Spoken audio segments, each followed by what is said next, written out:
Max Verstappen eased to a dominant win at the Bahrain Grand Prix as Red Bull left their competition behind to start the 2023 F1 season, while Fernando Alonso dazzled to earn a well-earned podium for Aston Martin. Verstappen, of course, aiming for a third straight world title, won his first ever season opener at Kansas after holding his pole position from the start, and Red Bull easing away to a June 1-2. Charles Leclerc, who ran third behind Sergio Perez, who he passed off the line before being re-overtaken in the race, then suffered a crashing Ferrari power failure with 17 laps remaining, and Ferrari would lose the final podium spot as well, thanks to a charging Alonso who lit up F1 season opener, having already brilliantly passed Mercedes' George Russell and Lewis Hamilton.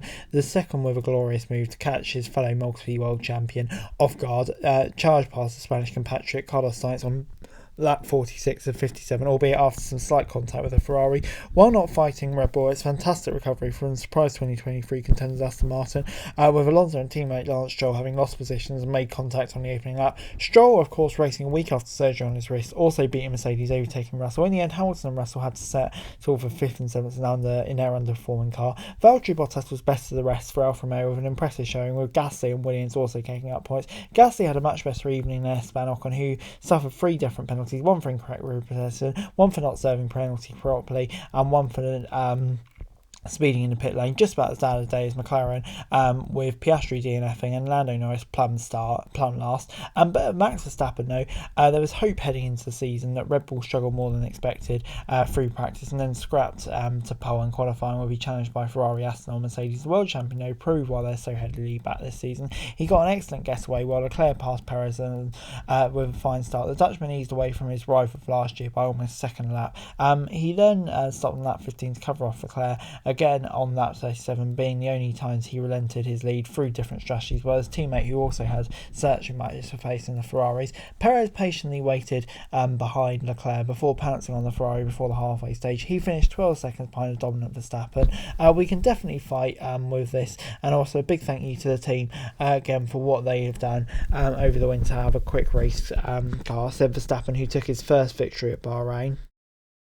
The star of the season opener, though, was none other than the 41-year-old. Alonso, debuting for his 5th team in F1, was rapid at Sakir, bouncing back from dropping 2 places on the opening lap in style. He capitalised to get ahead of Aston Martin after Alonso and Charles' first lap scuffles, but the double world champion got ahead of Russell on lap 13 and then superbly hunted down Hamilton. The two greats battled over multiple thrilling laps, with Hamilton keeping Alonso at bay at first before the Aston Martin driver, in an admittedly a better package now, stunned his rival down the inside of the slow turn 10 corner. He then sent Sainz, who never stood a chance in the Ferrari, who was homogenising that time due to damage degradation. And again, it was a feisty battle, and there was a slight touch after the scrap through turn 4, but Alonso again dazzled the twisty middle sector before getting ahead of Sainz on the straight. It sealed Alonso's second podium from the last 7 years, proving he may at last have made the right career move.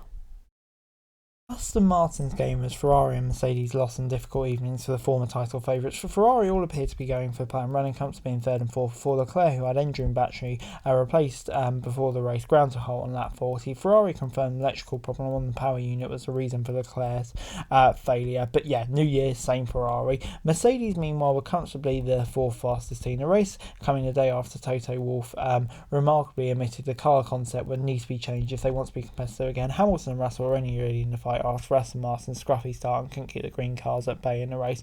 It was one of the worst days in racing, Toto Wolff admitting after the race. And yeah, Mercedes have 2 weeks for a quick turnaround, March 17th and 19th, with the Saudi Arabian Grand Prix up next for them. But yeah, hopefully it'll be more competitive, but it's hard to see anyone challenging Red Bull, really.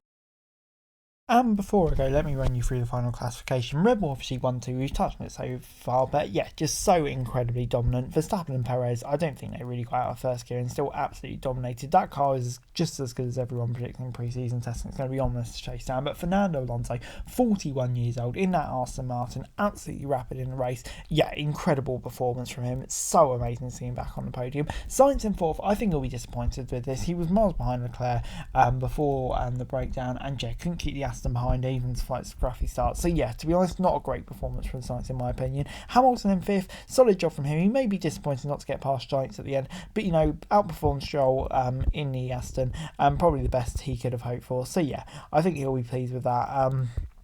And Stroll, yeah, though, but considering he's having surgery last week, that was a remarkable job from him as well. So he can be proud of himself, and especially beating Russell, who didn't have his best day, a bit quiet for him. But Bottas in 8th in the Alfa Romeo, picking up crucial points for Alfa Romeo, did a great job coming from 12th, so he'll be delighted with that. Gasly as well, one of the stars of the races, and Albon, getting points in that winnings for Albon. But Gasly coming from last after a disastrous day yesterday, credit to him. Sonoda in 11th, I think he'll be frustrated because he was quick all weekend to miss out on points. Another one, Sargent, who had a really impressive debut weekend, and yeah, definitely proved a few doubts as well, I think, because he was super impressive. Definitely haven't got another Latifi situation on our hands there. Magnussen and Hulkenberg there, Haas's race pace just didn't seem great. It wasn't a well executed race, and it will feel a bit of a missed opportunity with Hulkenberg getting through to Q3. So yeah, Haas kind of needs to go back to the drawing board. De Vries in 14th as well, didn't seem to have the best pace, but it is only his first weekend with AlphaTauri. You need to remember that. Second race overall, first plan one, so give him time to bed in. I think that's fair to say. Zhou in 16th. Yeah, disappointing race for Zhou, really, considering where Bottas was. Miles off it, needs to step up. But Norris in 17th, yeah, and Piastri DNF, just disaster for McLaren. I don't think the pace was too bad, so that's positive at least. But yeah, the reliability was a shambles, and that needs to be sorted. Similar thing can be said about Leclerc, so frustrating for him. And Ocon, yeah, I just don't even know what to say about his day. But anyway, guys, that's it for video. Thanks very much for watching. Remember to like, share, subscribe, and what's going on for daily F1 news and subscribe to my channel, coming over, greatly appreciated. Thanks very much for watching. Peace.